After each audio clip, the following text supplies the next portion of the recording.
প্রশ্ন, আপনার সাধারণ মানুষের যেটা অভিযোগ, অনেকে বলছে যে আমাদের হিয়ারিংয়ের জন্য কোনো রকমের নোটিশ আসেনি, তারপরেও আমাদের এই ফাইনাল যে চূড়ান্ত লিস্ট যেটা বের হলো, এই নোটিশে আমাদের নাম আবার এইভাবে দেখানো হচ্ছে কেন? আমি তারিখটা সঠিক বলতে পারছি না, তবে দিন 4-5 দিন আগে, অর্থাৎ 4-5 দিন আগে,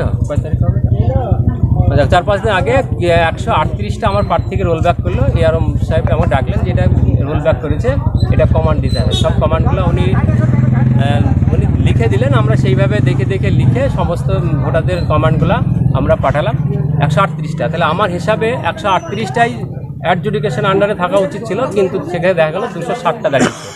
তাহলে বাদ বাকিগুলো আমার মনে হয় হিয়ারিং হয়েছে বা হিয়ারিং হয়নি। এর মধ্যে আমার আদার কেস থেকে ওই হিয়ারিং না হওয়া কেস 25টা আছে।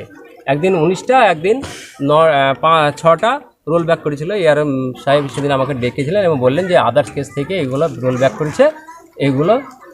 এগুলো কী বিষয়?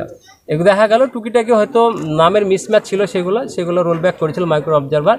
সেগুলো এআরও সাহেব সেগুলোকে সম্পূর্ণ মন্তব্য দিয়ে পাঠিয়েছেন।